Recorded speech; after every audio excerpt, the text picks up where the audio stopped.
Okay, I have several things popping off, and I told you guys this is why I don't do very many cooking videos, because my kitchen is a sty.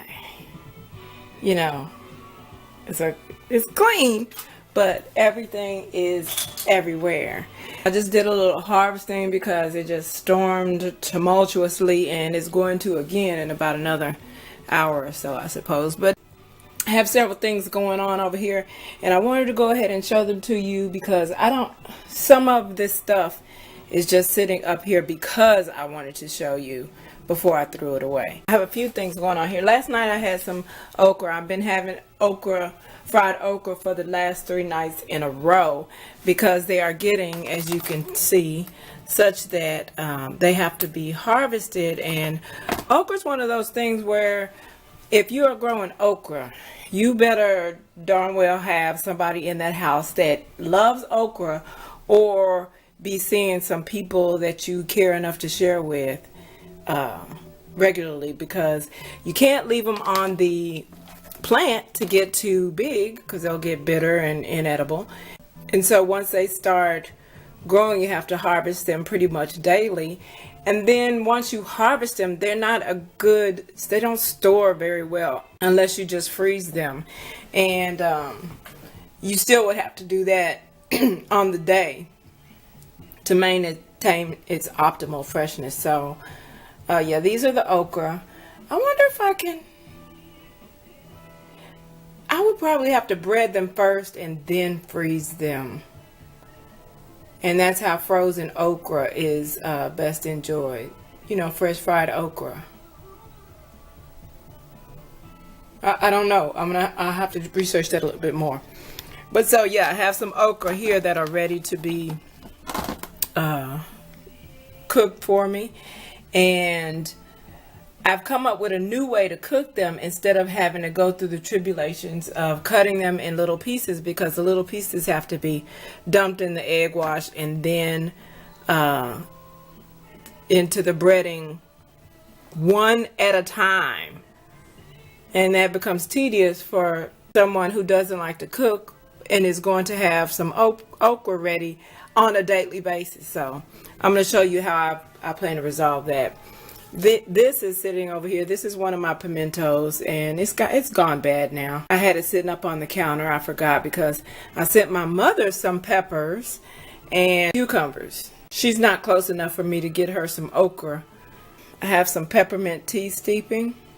I'm looking at this peppermint right now, and what I did was take it out of its paper bag like this. I took it out of its paper bag, and I'm now, oh snap, oh, I got some wet. Yeah, so I took it out of its paper bag where it was hanging, and what I'm deciding now is if it's better. I've learned that the flavor seems to stay in the leaves within the paper bag, because I originally had it jarred. But after a day, you know, once the leaves dried, I put them in the jar. But after a day or two in the jar, I opened the jar to make tea, and the tea was still good. But the leaves smell like hay. They lost their brilliant lemony scent, and presumably some of the flavor that they had in the paper bag. So what I've done now is just left the verbena in the paper bag once I've dried those leaves. I'm presuming the same thing about the peppermint, but now that I have some and they're still on the stems, I was stripping the leaves from the stems and was just going to have them in their own little bag, just like the verbena. But I think I'm going to test to see if it's easier to strip the leaves before drying them and then dry them, and then you have nothing but leaves, or afterwards, because doing it afterwards, it's not that big a deal. But it seems that I still have a little bit of some leaves left on it. And in stripping it, I wonder if I'm not breaking some of the vessels that hold the potency. So I'm also going to try, I have some in a bag now, hanging, peppermint. chocolate mint. And I didn't strip those leaves either. The next, and they've kind of gotten a little saggy, so I'm going to wait until I pick some fresh peppermint, then see how easily those leaves stripped from the stem, and then dry them. Either way, I'll be able to tell which holds potency better. This is fresh verbena. I actually prefer the tea from fresh leaves. So during the heat, during the most active of the season, I like to make our tea out of fresh leaves, and the dried leaves, of course, are for the winter time. But I don't want to have dried leaves that just taste and smell like hay, so put them back in their paper bag. Going to do the same thing with the peppermint.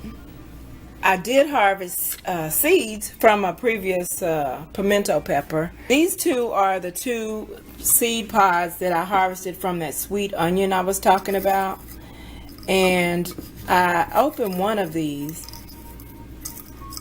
and it doesn't seem to have that black seed in there.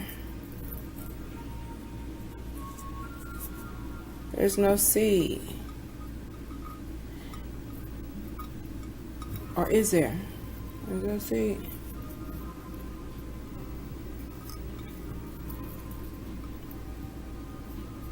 No. And so the second one I let go several weeks longer than the first one. Let's see if there are seeds in there. Hold on, I'm going to pop these open and see if I get a black seed. No, there doesn't seem to be a black seed in there. So I don't know, maybe next year I'll have to go back to the market and get some more of those particular green onions. I don't know, maybe I'll just plant one of these empty pods because there's some denseness inside them. Maybe that denseness is the seed for this particular sweet onion. I don't know. Peppermint tea that is brewing. I have a couple of my last cucumbers that I harvested before the plant. Actually, the plant could have come up last week, but the old man is going to do it for me, and it's been storming, as it is about to again shortly. Eggshells that I just put in a bag and break them up, and I put them in the container there. And after I gathered so much, I put them in the processor and grind them up really well, and I use those in the raised bed garden. Purple basil and pineapple sage that's not faring very well. Oh, the water's low. Okay, the water's low. Let me put more water in there right now, in fact.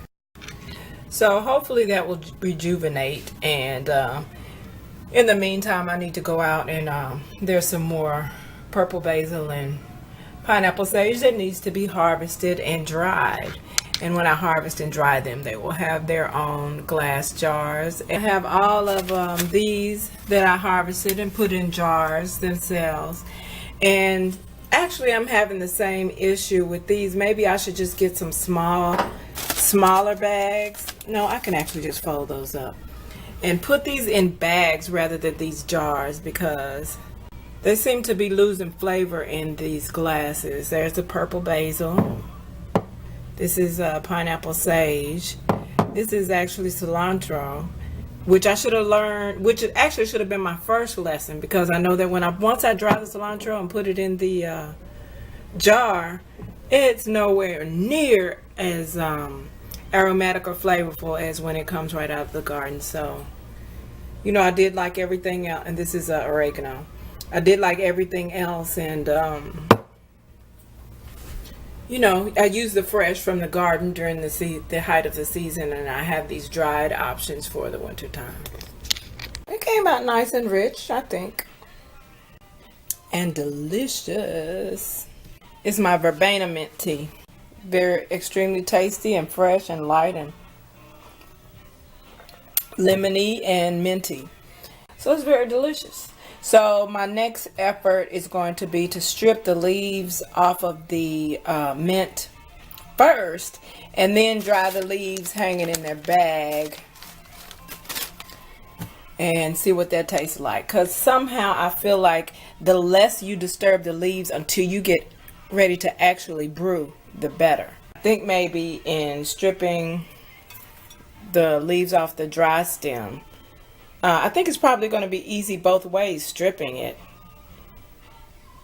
But when you strip it dry, I think you disturb the actual oils in the leaf more a little too early before you get ready to brew it. So I said all that extended unnecessary stuff to say that it's ideal for you to disturb the actual leaves that are storing the oil vessels as little as possible until just before you get ready to brew the tea.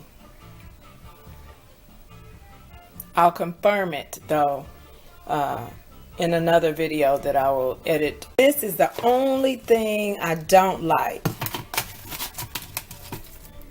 and it's not really that bad. And I take a wooden spoon and I just bruise them. I take my hand and I hold them as I go down a thin layer of all of them.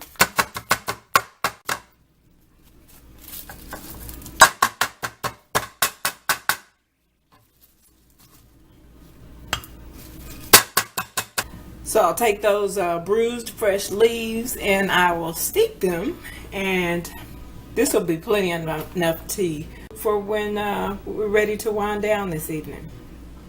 As far as taste and flavor, of course, I prefer to bruise the leaves first and steep them fresh, and I do so during the height of the season. But frankly, if my theory is right about keeping the leaves in a paper bag as opposed to a jar, then it'll be just as easy to have them as dry leaves, full dried leaves, and to crumble them with the fingers, because it won't be as loud and annoying, because that is quite loud and annoying. That's the only downfall. So as far as flavor goes, I prefer fresh leaf tea. But in terms of not having the annoying chore of bruising the leaves and making noise for, albeit just a couple of minutes, then in that case, I prefer to crumble the leaves and steep the tea that way. Groovy smooches.